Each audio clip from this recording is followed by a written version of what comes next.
Pemirsa, jumpa lagi dengan saya Titus Triwibowo dalam acara Jala Budaya di Garda TV. Topik yang akan kita bicarakan kali ini adalah peran orang tua dalam memupuk bakat anak di bidang seni lukis. Telah hadir di hadapan Anda sekalian dua orang suami istri yang memiliki anak-anak yang berbakat di bidang seni lukis.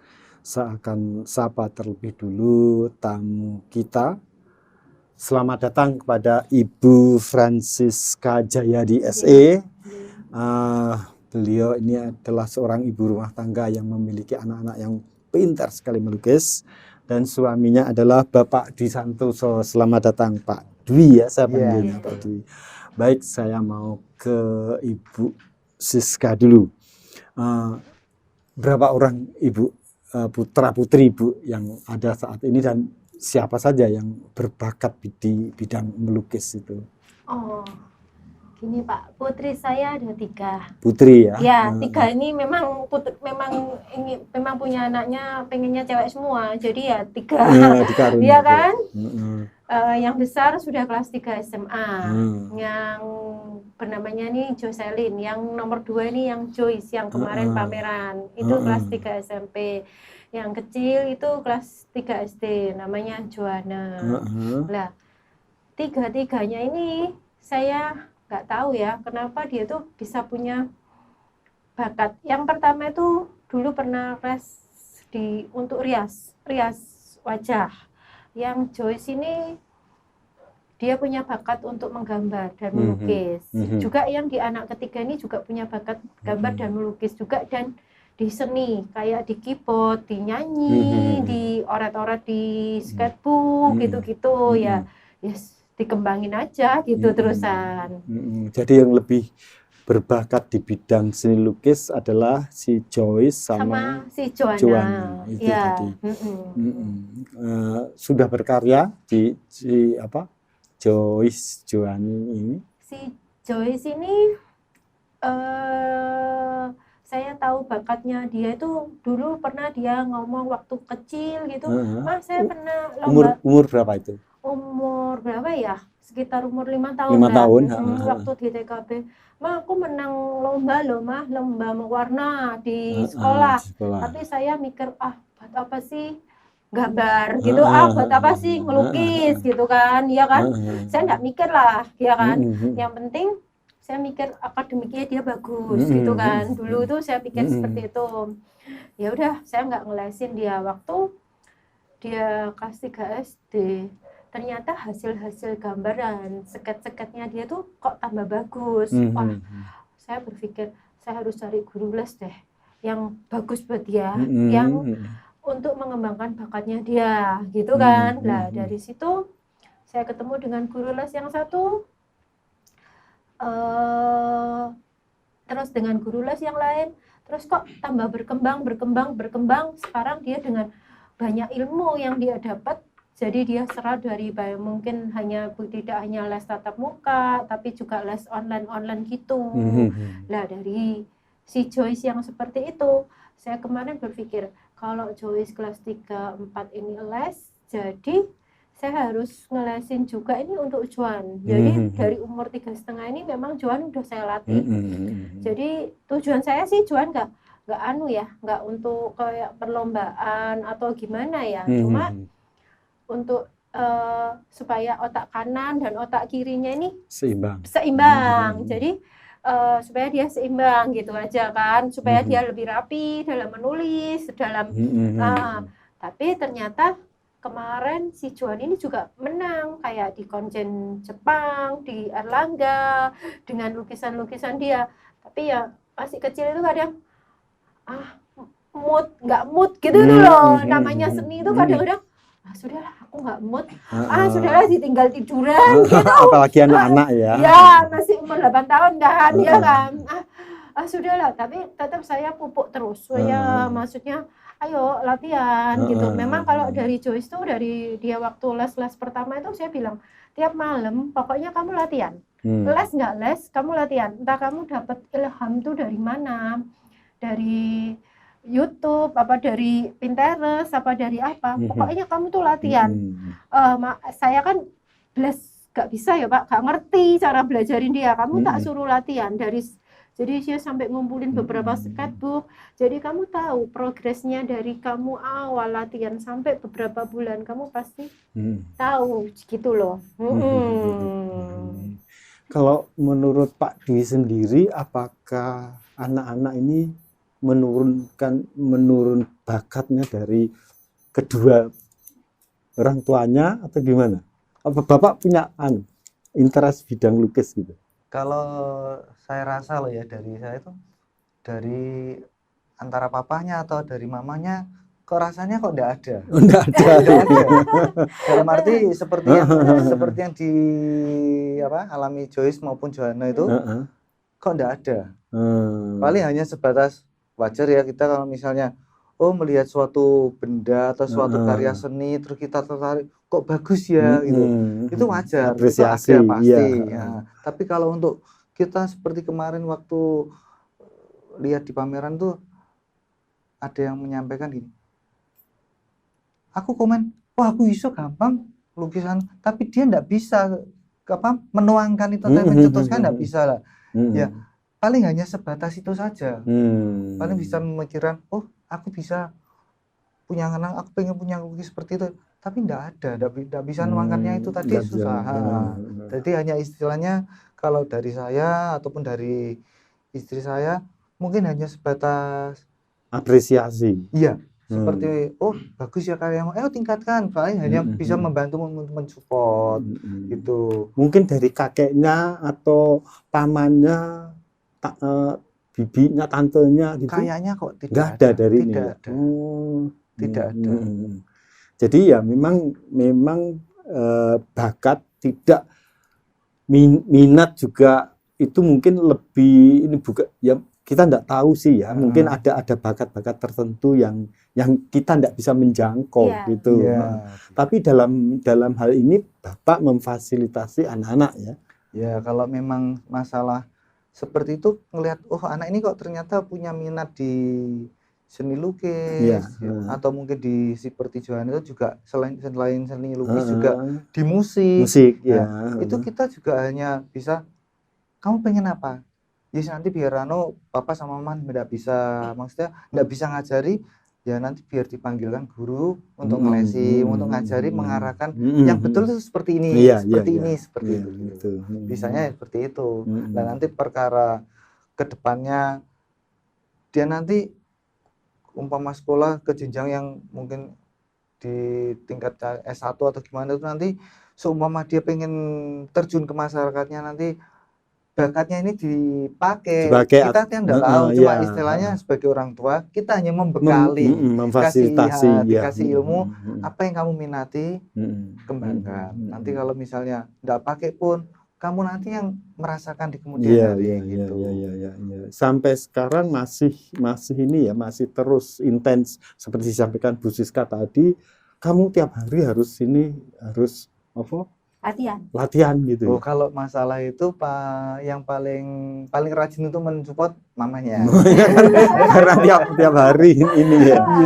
Karena kalau tanpa latihan ya Pak ya, kalau kita nggak disiplin ya, kalau nggak tanpa latihan itu nggak akan ada hasil yang signifikan gitu loh. Jadi kamu latihan dari gambaran yang urak-urak atau apalah, pokoknya itu latihan gitu kan. Saya suruh dia latih sampai sekarang dia udah pokoknya tiap malam latihan, entah 10 menit, entah 15 menit itu latihan gambar gitu. Sampai dia ini juga masih les itu berbagai, mungkin les online dari Jakarta, dari Surabaya, dari mana-mana itu sudah latihan. Karena kayak di sini ya Pak, maaf ya, kayak di Madiun ini kan kurang untuk aksesnya untuk keluar ya, maksudnya keluar negeri maksud saya gitu. Kalau di kota-kota besar itu banyak yang event-event keluar gitu. Tapi saya lihat pengalaman luar negerinya, putra-putrinya, putri-putrinya ini juga sudah ini ya Pak? Sudah. Kemarin tuh memang ada info, Mah, ikut lomba ini dari mana? Surabaya. Yang di Jepang gitu. Ya, Nah, konsultan Jepang itu ada nih lomba. Tapi apa namanya istilahnya enggak langsung global Iya, dari segala iya. umur enggak. Itu ada level Ah, tahapannya. level-levelnya, iya, Kebetulan iya. waktu itu kan Johanna juga ada levelnya tuh. Mm. Yo, kalau menurut saya sih gambarnya anak-anak is ngono kae Iya, lah, iya, iya, seperti itu. Huruf-huruf. Mm. Enggak nyangka 5 besar. Ternyata enggak diambil juara 1, juara 2 enggak, tapi sana sistemnya 5 besar. 5 besar itu. Terus tak lihat 5 besar, loh gini kok bisa masuk 5 besar? Gini kok. Iya. Betul. Jadi Penilaian itu istilahnya kan karena saya enggak Ya kita enggak memahami kita enggak tahu apa namanya kriterianya seperti kriteria apa. dia seperti apa enggak tahu kan. Kok gini kok iso 5 besar? Terpenasaran saya. Tanya sama istri saya. Yang dari juara 1 sama apa misalnya 8 favoritnya itu 5 besarnya kayak apa? Ditunjukin lah dari lihat instanya tuh. Oh seperti ini. Loh, ternyata dari seperti itu, dari yang ditampilkan yang itu pilihannya tuh memang yang ya, itu seperti juga itu. masuk. Ternyata karyanya Johanna itu tadi memang masuk dalam 5 besar itu memang cocok karena apa? Yang 1, 2, 3, 4, 5, 6 sampai 8 itu tadi ya seperti itulah gitu. Sesuai dengan apa klasifikasi umurnya. Seperti itu. Nah, padahal pada sebelumnya ikut yang lomba di luar itu tadi pernah juga ikut lomba mewarnai di Madiun itu kan. Kebetulan waktu itu kan memang di pendaftarannya kan disebutkan untuk kelas TK ya taman kanak-kanak, tapi pada waktu mewarnai itu kok favorit dilirik aja enggak ada. Makanya terus begitu saya herannya itu tadi. Loh di mewarnai aja kok masuk. Nah, sedangkan ini lomba coret-coret sekalian selain coret-coret juga mewarnai kok malah masuk 5 besar. 5 besar itu tadi ya. Jadi betul. Makanya saya heran kok bisa ya? Gimana ya penilaiannya lah. Di situ ya seni ya. Jadi jadi kalau di luar itu Pak ya, kalau lukisan kayak abstrak, kalau misalnya lukisan kayak belum jadi lah, kasarannya kayak di sini belum jadi ya, di sana itu tambah dianggap menjadi suatu seni. Sesuatu seni. Beda sama yang, makanya kayak itu harus dikembangkan tuh sesuai dengan dia ya, maksudnya kepribadiannya kemauan dia.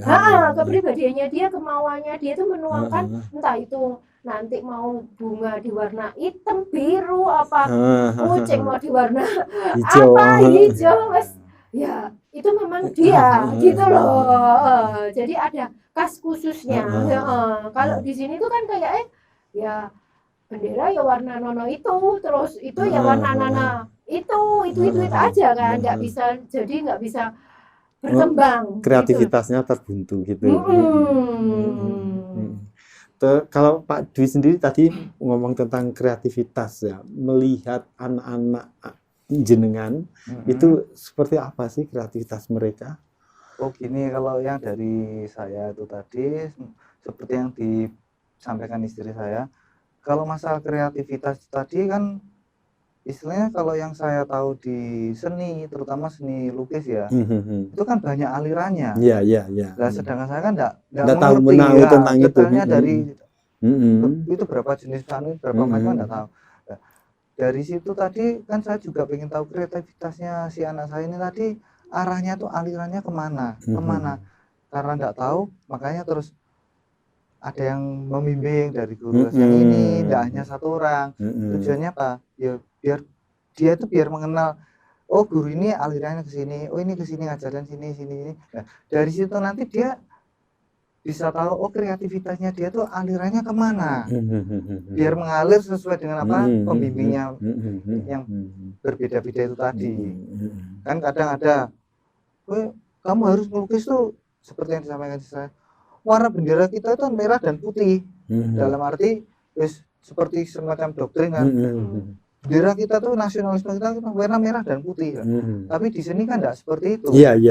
Namanya bendera kan banyak, negaranya yang ada di dunia ini kan juga banyak. Nah, ada yang warna-warni, ada itu tergantung dari kreativitas yang ditimbulkan dari anak tersebut tadi. Itu tadi yang saya maksud seperti disampaikan oleh Bu Siska bahwa biarkan anak itu membuat kucing warna hijau atau bunga mawar warna hitam dan sebagainya itu.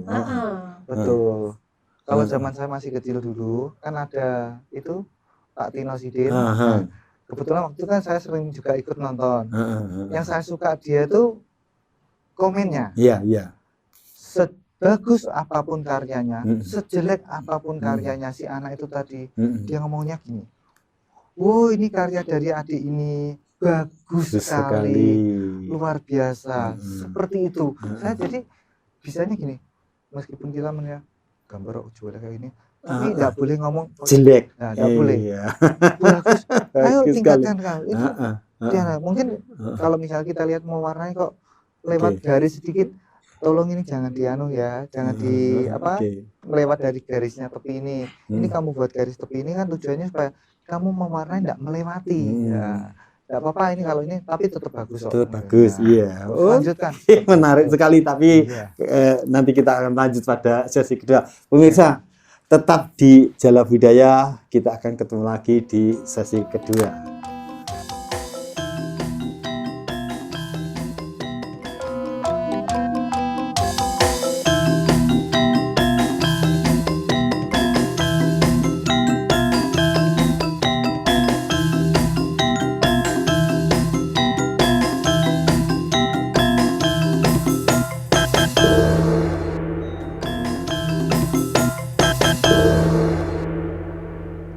Pemirsa, kita jumpa lagi di sesi kedua acara Jala Budaya di Garda TV.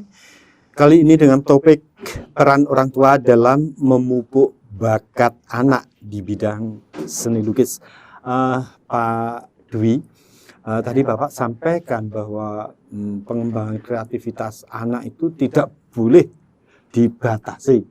Seperti apa yang selama ini jenengan terapkan pada anak-anak itu? Gini, kalau saya menurut pendapat saya gini, kalau misalnya sebagai orang tua mungkin gini ya, apa yang saya terapkan di anak saya mungkin bagi orang tua yang lain tidak cocok ya. Tapi saya kan misalnya gini, kalau dulu pada zaman saya masih kecil, istilahnya pengajaran yang dulu itu tidak seperti sekarang. Dulu misalnya kita bergerak apa, pokoknya manut orang tua, harus gini, gak bener. Mungkin ya istilahnya ya gitu kan, ngerti maksudnya. Tapi kalau sekarang kalau diterapkan seperti itu enggak cocok. Jadi istilahnya kalau misalnya senakal apapun anak, kalau begitu dikasih tahu kadang ada, karena semakin canggih teknologi yang ada sekarang ini, jadi kalau dia papa itu tahu apa, dikasih tahu papa tahu apa, nggak ngerti, wis jadul seperti itu. Jadi kalau ada semacam hal-hal seperti itu, sebagai orang tua kita hanya harus mengikuti eranya saat ini yang diikuti si anak itu bagaimana. Misalnya anak itu kok suka coret-coret gambar, ya kita arahkan, mungkin ya kita pancing-pancing dengan cara, kamu seneng lukis toh? Atau mungkin dia waktu coret-coret di dinding atau gimana, ya mungkin sebagai orang tua kalau misalnya lihat dinding sudah dicat bagus-bagus atau dicoret-coret pakai pensil, kita tidak perlu marah terus sampai anak dipukul atau diselentik tangannya gitu, tidak perlu. Kita cuma, kamu kalau lukis jangan di tembok, nanti kalau itu lukisanmu sudah permanen ternyata kamu bosen atau gimana, masa mau kamu hapus, kan tidak bisa. Kotor semua lah. Ini ada kertas, ini beli, kan kamu punya buku gambar atau enggak ada itu pakai kertas HVS tuh, kamu coret-coret di situ. Kalau istilahnya anak sekarang sketchbook ya. Ya. Di situ tuh kamu coret-coret. Nanti di situ kamu misalnya enggak cocok atau sudah pasti itu ternyata enggak cocok, kamu kan bisa balik ke lembar berikutnya. Kamu coret lagi. Kadang-kadang itu kalau habis coret-coret itu, kalau misalnya dia lagi mood pengen dia, ayo gambar Pak. Saya diajak seperti itu. Ya, akhirnya sama mamanya dibelikan sketchbook 2. Jadi dalam mungkin waktu habis pulang sekolah gitu, ayo gambar Pak. Ayo gitu. Kita cuma ngimbangi. Gambar apa? Papa enggak bisa gambar loh, ajaran lo ya tapi ya. Yalah gambar gampang lah. Kadang omongan itu dari anak malah, bukan saya. Ya sajarono. Kasih gambar apa misalnya? Papa bisanya cuma lo ya, tikus di dalam tempurung misalnya kan seperti itu. Kayak apa? anak kan otomatis penasaran. Kita gambar ya seperti itu. Ini tempurungnya, ini garis. Loh, itu tempurung. Lah tikusnya mana? Ini tak kasih garis itu. Ini ekornya. Nah, seperti itu. Wah, apa itu? Loh, dia protes. Ya. Lah memang tidak bisa. Coba kasih tahu. Ya ini tahu. Dia juga gambar meskipun menurut versi saya kan peletot-peletot. Tapi dia gambar. Ini loh, Pak. Ini terus kasih ini. Ya, kan hampir sama melengkungnya ya kan bilang. Kan itu ini ya udah beda kan. Kapal itu tadi begini kan ya gini. Ya, ini kumisnya, Pak. Nah, ini mulutnya. Jadi kasih lah. Ini telinganya. Ya kayak di film kartun yang di televisi itu. Ini ekornya lah. Oh gitu ya. Ya coba tak ikut. Ya, ikut. Loh mama punya papa malah bagus. Loh papa tadi kan niru punyamu. Jadi enggak menjatuhkan dia jadi malah semakin papa yang tadi bisa karena nyontoh kamu tadi. Ya kebetulan aja papa kan apa istilahnya melihat gambarmu seperti itu ya coret-coret mungkin karena apa namanya sambil gambar tadi papa kan angan-angan oh tikus sih seperti itu. Terus ya nyoretnya mungkin agak keliru sedikit tapi malah mirip. Nah, padahal kan idenya dari kamu. Nah, jadi istilahnya sambil membetulkan tapi juga sambil mendorong dia, mensupport dia, mengarahkan istilahnya seperti itu. Itu salah satunya seperti itu. Itu tadi salah satu peran orang tua ya, Bu Siska ya. Kalau Bu Siska sendiri melihatnya seperti apa, Bu? Oh, peran orang tua itu sangat penting, Pak. Kalau misalnya ya saya sore itu mesti menyediakan waktu bagi mereka. Kadang tuh saya ya kan sibuk ya, ya kan ngurus rumah tangga, ngurus macam-macam gitu-gitu ya. Tapi saya jam 5 itu saya pastikan off HP. Saya nggak pegang HP, memang khusus waktu buat mereka. Jadi mereka itu memang dari kecil itu sudah saya biasakan ngobrol dari hati ke hati. Saya siapkan waktu, saya siapkan pengennya apa, maksudnya bakatnya apa-apanya. Saya siapkan untuk ajak mungkin ngobrol cuma setengah jam, 1 jam, cuma itu penting banget. Yang saya rasa sekarang itu saya dapatkan manfaatnya itu luar biasa gitu loh. Jadi kadang-kadang ya zaman sekarang ini kan sudah banyak kayak HP ya, semua itu kadang-kadang orang tua sama anak makan di meja makan pegang HP dewe-dewe. Ya, iya kan, pegang HP sendiri-sendiri. Akhirnya anak itu mau ngobrol itu nggak bisa. Jadi dia kadang-kadang nggak terbuka. Terus dia menemukan kayak dunia sendiri. Jadi ya udahlah, aku nggak bisa ngobrol sama mama papa. Aku ngobrolnya sama ke orang lain. Lah itu jadi kayak sayang banget ya kalau ngobrol ke orang lain. Belum tentu orang lain itu bisa mengarahkan mereka, belum tentu orang lain itu bisa tahu memfasilitasi yang diinginkan anak itu bagaimana gitu. Tapi kalau ngobrolnya tentang seni lukis, itu kalau saya ngobrol tentang seni lukis, saya bilang saya 1 bulan itu saya challenge dia 2 atau 3 gambar harus diselesaikan. Dia itu setiap harus kan mesti 1 bulan itu ada berapa lomba ya, kamu mau ikut yang mana? Saya ngobrol, ma enaknya aku gambar ini ya, terserah kamu sket dulu, kamu bayangkan, kamu gambar di tab atau di kemana, kamu gambar, kamu pengennya kayak gimana, kalau udah cocok ya gambar di kanvas atau di mana, kalau sudah sesuai dengan keinginan kamu. Terus kamu ya sudah besar kan, kamu WA gurumu mana yang kamu rasa bisa gitu loh Pak. Iya kan. Jadi kamu yang sesuai dengan aliran yang mana gitu. Tapi kalau soalnya seni lukis tuh saya betul-betul nggak tahu, tapi mau memfasilitasi buat anak-anak. Iya, memfasilitasi buat anak-anak aja. Pengennya apa? Beli. Ma, aku mau beli cat ini. Ya oke, ayo. Memang kalau nggak ada di Madiun ya kita cari online. Memang kalau nggak ada ya gimana, ya kan? Kadang-kadang daripada muter ya udahlah kamu. Kadang-kadang dia sampai itu saking nggak enaknya sama orang tua ya, sudah kebanyakan ya dia pakai uangnya sendiri untuk beli gitu. Jadi kayak beli kuas, kayak beli cecet gitu-gitu kan. Yo lumayan sih Pak kalau seni lukis itu Iya. saya rasa. Tapi dalam Bu Siska menilai karya anak itu, ada nggak sesuatu yang menurut Bu Siska itu kok nggak pas gitu? Terus bagaimana mengkomunikasikan dengan anak itu? Oh, kalau misalnya nggak pas ya, Nggih. saya ngomong, kok kayaknya miring ya, kok kayaknya warnanya nggak sesuai ya, coba ganti warna yang lain atau gimana gitu.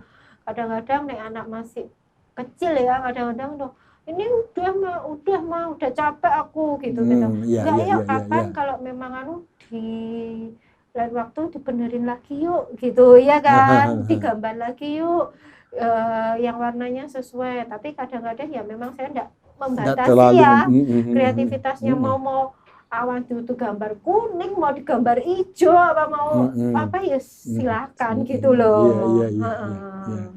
Jadi intinya bahwa di dalam berkesenian, Bu Siska tadi melihat tidak ada sesuatu yang perlu dikontraskan antara pemikiran orang tua dengan anak. Bagaimana Pak Dwi? Betul. Itu cocok sekali, kalau saya setuju. Jadi istilahnya gini, kalau anak punya bakat apa, seperti air, ya alirkan aja, buat aliran soalnya biar ngalir itu gimana. Kita anaknya misal nggak tahu ini arahnya mana, ya sebagai tugas orang tua mengarahkan. Tugasnya seperti itu, biar nggak sampai gimana ya, nggak Melenceng sampai gitu. apa namanya, umpamanya dia besok jadi apa, pengen jadi apa, dia bilang oh pengen jadi dokter, ternyata kesibukannya sehari-hari nggak sesuai dengan arahnya ke dokter tadi kan.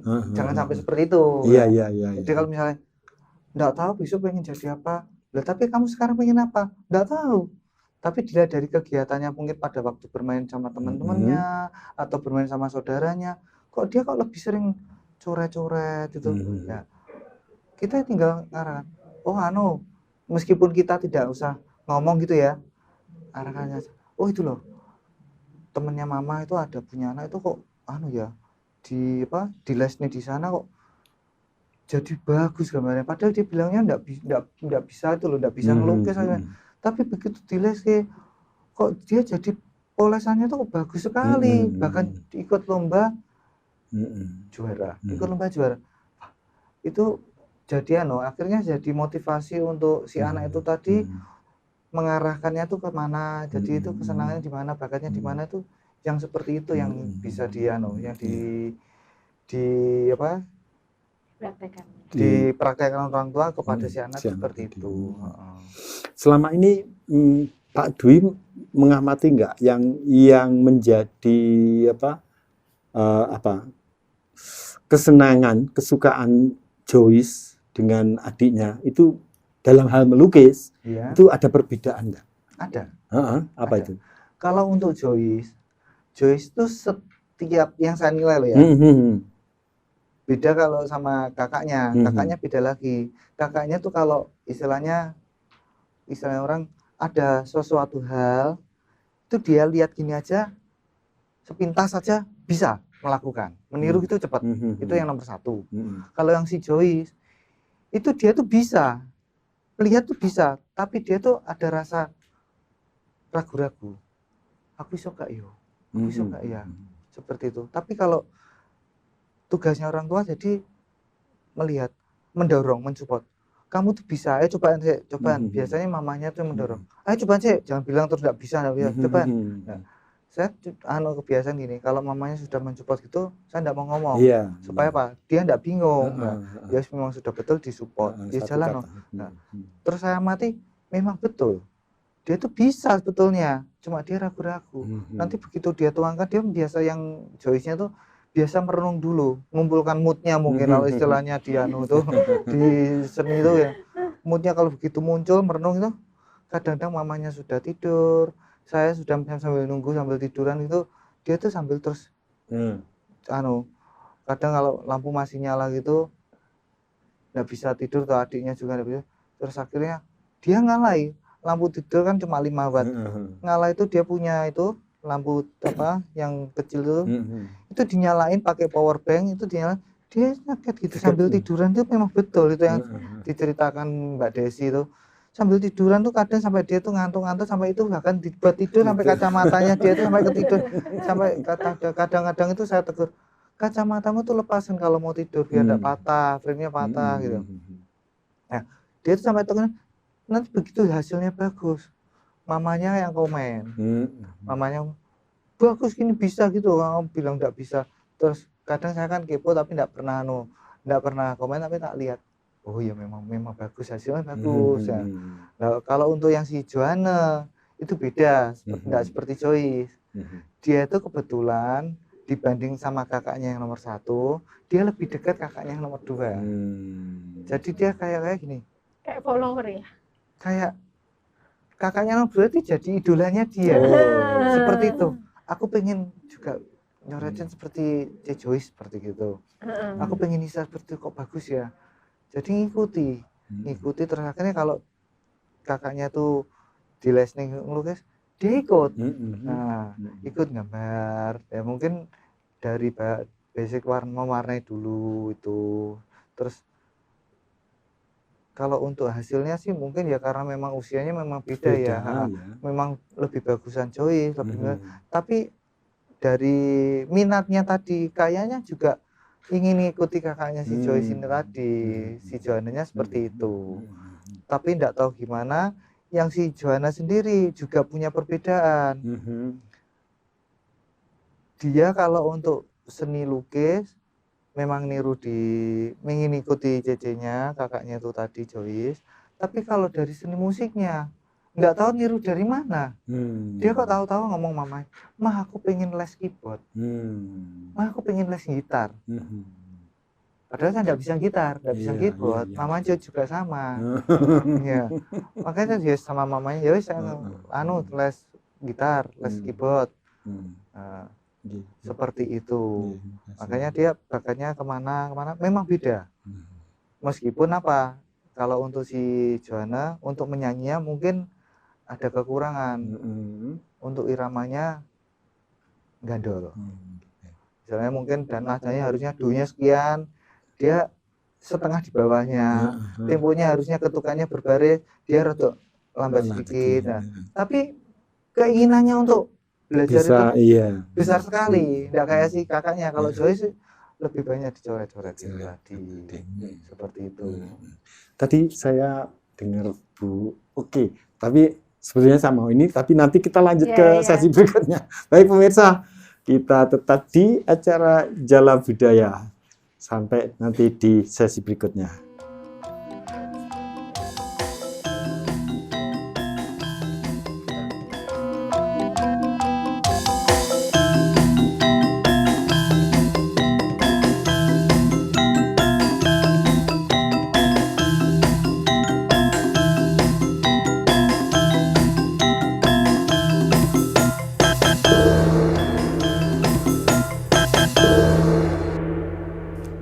Pemirsa, kita sampai pada sesi terakhir, sesi ketiga acara Jala Budaya kali ini yang membahas tentang peran orang tua dalam memupuk bakat anak di bidang seni lukis. Bu Siska tadi menyebutkan bahwa si putrinya si Joan ini melihat saat ini sebagai followernya kakaknya. Nah, itu ada nggak sih campur tangan Bu Siska bahwa kamu jangan ikutin kakak atau gimana, atau membiarkan dia begitu atau mungkin berpandangan bahwa dia masih kecil, biarkan nanti berkembang sesuai dengan ininya gitu. Ya itu kalau si Joyce gambar apapun ya, si Joan tuh pasti ngomong bagus itu bagus sebagai gitu kan. Dia itu kayak follower yang bener-bener lah Pak memuji gitu lah ya kan. Terus saya gini, ya kamu coba gambar yang sesuai dengan kamu, yang sesuai dengan Joan, kreasikan dari apa, coba gambar. Tapi aku gak bisa, coba aja. Kalau kamu bisanya mungkin baru atasnya atau bawahnya gitu, coba aja. Saya suruh support seperti itu, dikasih semangat yang seperti itu, akhirnya dia kayak coba-coba gitu juga, ya kan. Lah si Juan ini nggak tahu ya, memang si Juan ini nggak hanya itu, kalau memang dia bilang, aku mau les renang, aku mau les gitar, aku mau les keyboard, aku mau les apalah gitu. Ya udah, saya pasti kalau memang dia untuk kayak itu, pasti saya support ya. Kemarin selain itu dia ya udah, ayo mama support gitu kan. Kemarin mungkin dia udah pulang sekolah ya, sore jam 2 gitu ya. Hari ini aku jadwalku les apa mah gitu. Kamu hari ini ada jadwal les 3, ada jadwal les gambar, les pelajaran, sama les renang gitu. Ya udah, nggak apa-apa, semangat. Kadang-kadang dia tuh les sampai jam 6 gitu kan, tapi tetap masih semangat gitu loh, karena sesuai dengan yang diinginkan dia, sesuai yang diminta sama dia. Jadi bukan orang tuanya yang menuntut, tapi dianya yang mau menginginkan gitu loh. Jadi orang tuanya sampai kadang-kadang kasihan ya, kok ini anak dari jam 7 pagi sampai jam 6 sore saya gitu. Jadi tapi dia menginginkan dan dia merasa kayak fun aja, ya udahlah gitu. Dengan kesibukan anak-anak tadi juga tentunya Pak Dwi maupun Bu Siska juga punya kesibukan. Ini bagaimana mengatur waktu untuk anak-anak ini, Pak? Kalau untuk mengatur waktu itu biasanya sih kebetulan sejak usia anak-anak balita ya, itu kita sudah mengajarkan untuk disiplin waktu. Nggak terlalu berat sih bagi mereka. Itu dari waktu tidur mereka kita disiplinkan. Jadi seumpama jam 7 malam itu harus waktunya tidur. Ya sudah, jam 7 itu kurang seperempat jam atau gimana, sudah kita ajak masuk kamar, lampu kita matikan, ganti lampu tidur, kita baring tidur. Mungkin yang bagi untuk para pekerja yang waktunya dituntut benar-benar harus sampai begadang tengah malam itu mungkin susah ya, tapi kita harus konsekuen ngajarnya yang sepele itu dulu. Dibiasakan Jam dari 5 pagi harus sudah bangun. Ya, dari jam 7 itu tadi tidur, mereka biasanya dengar adzan pagi itu, adzan subuh itu, mereka juga sudah bangun. Kita kadang masih ya biasa saat teduh pagi gitu, kita sambil doa atau gimana, kita sambil lihat itu, anak ini sudah bangun, dia sudah bangun. Ini jam berapa, Mah? Jam berapa, Pak? Dia tanya gitu. Kita biasakan seperti itulah. Setelah itu nanti dari disiplin waktu tadi beranjak ke hal-hal yang lain. Terus masalah seperti yang Pak Titus tanyakan ke Bu Siska, masalah begitu jadi followernya kakaknya itu gimana, nanti kalau enggak ada mengganggu ini, enggak ada teguran orang tua, kok ganggu kakaknya, enggak ada. Jadi istilahnya kita hanya bisa melihat, selama anak itu tadi enjoy. Bukan enjoy, gimana ya? Istilahnya pengen ngikuti kakaknya lagi ini kok dia pengen ikut, pengen ya. Dannya sebatas dilihat, ternyata enggak ganggu. Malah kita itu ayo ambil sendiri itu kertas, jangan diganggu. Wes ayo lomba itu bagus mana? Gambaranmu sama gambarannya Cici gimana? Seperti itu. Jadi enggak sampai dilihat ganggu kan, jangan. Terus nanti kita mari enggak seperti itu. Jangan sampai malah. Kalau memang dia minat ngikuti, kakaknya kok seperti ini ya. Ya sudah dia aja. Itu ambil kertas sendiri tuh. Bahkan kalau enggak ada kertas, mungkin enggak ada sketchbook ya. Yang ngalai kita ambil itu kertas HVS, ngambil di kantor, ambil 1 lembar, itu ambil tuh. Ini ambil sambil tiru tuh gambar. Nah, seperti itu. Jadi biar anak ini nanti istilahnya ya, apa yang dilakukan itu selama itu tidak merugikan orang yang lain, ada di sekitarnya, dan dia enjoy itu tadi. Apalagi itu kita lihat itu ada istilahnya bakat atau minat di sana untuk diarahkan, ya kita support, kita arahkan dengan baik. Jadi kitanya yang sebagai orang tua harus bisa meluangkan waktu. Itu tadi yang meluangkan waktu itu. Monggo, harus diluangkan waktu kita. Jangan sampai gini, Terus aku capek kerja seharian pulang terus ada anak tanya, "Papa, ini apa, Pak? Ini gimana?" Mungkin dia tanyanya sepele ya. "Mbok tanya gurumu." Jangan sampai seperti itu. Ya, kita jawab, "Waduh kok susah ya. Kamu punya buku paket enggak? Coba dilihat baca dulu. Daripada kamu bawa ke sana kemari berat, itu beli tuh mahal-mahal, coba kamu buka." Itu yang buku pelajaran. Tapi kalau untuk yang lebih spesifik ke lukis, ya itu nanti dia kita kasih mungkin papa ndak bisa ndak bisa itunya gambar-gambarnya kan, coba tanya Cici itu, cuma tanya Cici Joyce tuh gimana. Cici Joyce kan lebih mahir gores-goresannya tuh lebih bagus. Nah, papa paling cuma bisa gini, tapi susah Cici ndak lagi sibuk. Gini, kalau kamu susah itu lihat, kan kebetulan ada juga dileskan online sama mamanya. "Pak susah iki piye, Pak?" Papa juga ndak bisa. Coba ini kamu lihat, itu kan dikasih contoh gambarnya.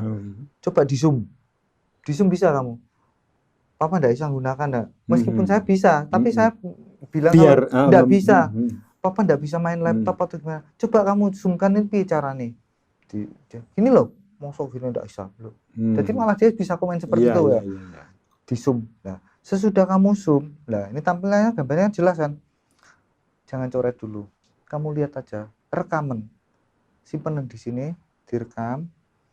Nah, kamu coba lihat yang paling dekat itu mana. Kamu coba yang paling mudah itu kamu gores. Sesuai dengan itu. Kamu sambil gores sambil merem gini. Kamu bayangkan yang kamu tadi, ini kamu gores. Nah, dari situ nanti kalau ndak mirip ndak apa-apa. Ada kamu punya penghapus loh. Nah, ada penghapus dihapus. Tapi jangan ditekan dulu. Tipis-tipis dulu aja. Diarahkan gitu. Nah, dari situ tadi secara nggak langsung anak itu tadi merasa, oh ternyata itu waktu luang yang diberikan orang tua kepada si anak itu tadi besar manfaatnya. Dari situ jadi nanti ke arahnya ya mungkin hanya sebentar yang orang tua itu paling posisi capek ya wajar lah. Mulai sini 10 menit sudah bisa negarakan dia kan. Kualitas. Iya betul. Ya sudah ngerti ya. Kita cuma hanya main kata-kata aja. Menang kita di orang tua kan karena lebih pintar ngomong ya. Diarahkan sudah bisa lah ya. Coba kamu poles. Nanti kalau nggak bisa kita lihat lagi, direkam lagi. Gampang kok. Pokoknya kamu ingat dengan kayak ngapalin pelajaran rekam seperti itu. Tadi Pak Dwi sebutkan orang tua kan lebih pintar ngomong, gimana komentar bisnis kamu? Oh, kalau saya lebih cerewet Pak. Gitu. Nah, terus terang saya tuh gak suka ya. Saya tuh selalu mendisiplinkan anak. Ini jam makan, ini jam tidur, ini jam apa? Kalau kamu nggak mau makan itu, ya udah nggak usah makan. Sekalian biar dia lapar gitu kan.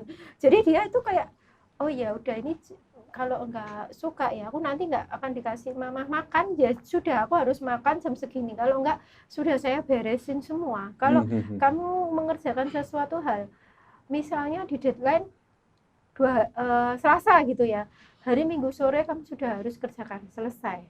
Saya bilang gitu kan. Saya jadi sangat gimana ya, disiplin gitu loh. Saya nggak suka orang sing kalau misalnya ini anak saya, si Joyce tuh, ini sudah jam 7, kamu mau berangkat sekolah nggak? Padahal sekolah kan 7:30, mungkin dari jarak rumah ke sekolah itu mungkin ya sekitar 7 menit lah gitu.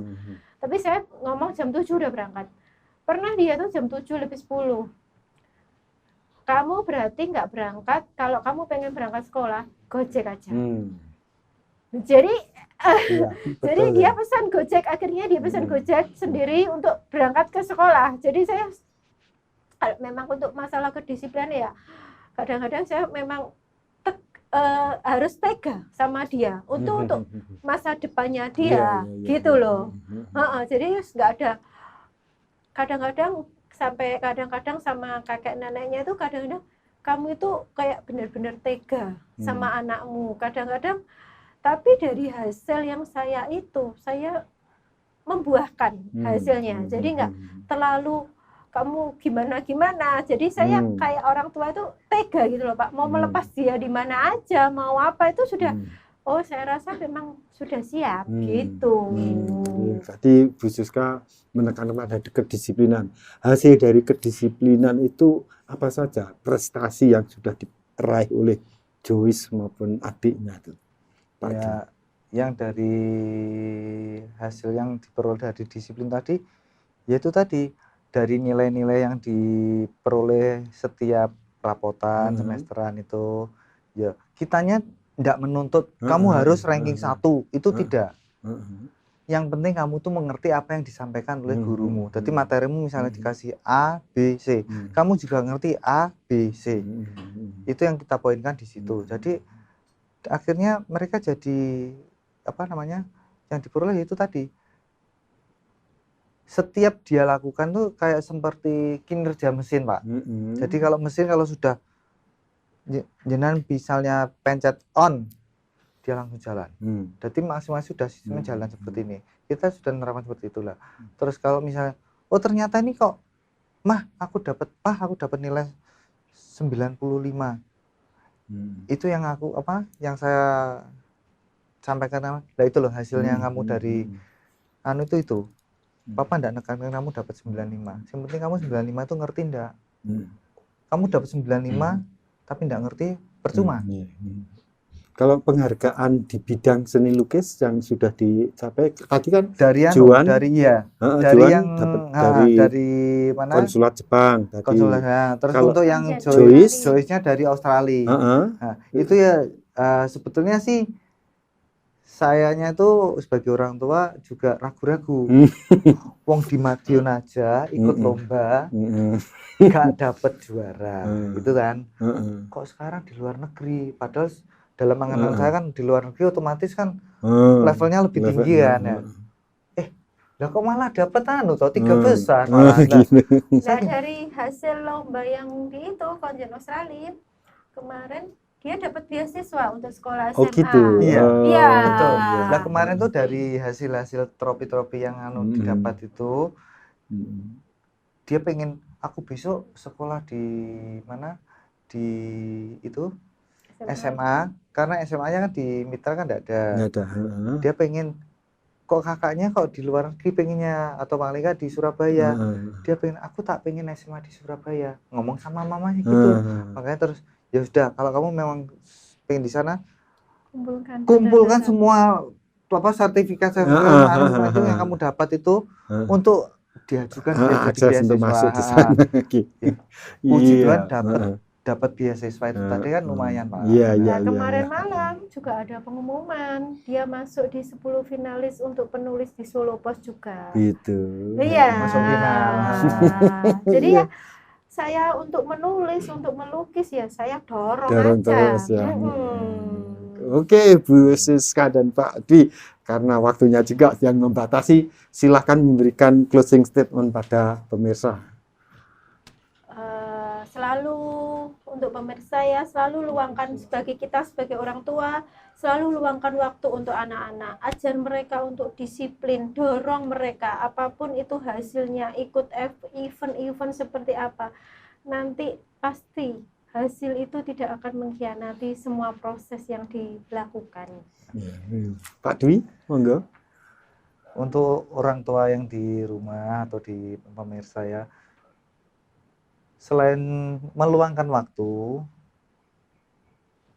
biasakan ngomong dengan anak dari hati ke hati. Supaya apa? Anak itu dekat dengan orang tua, akhirnya nanti apa? Dia pengen apa?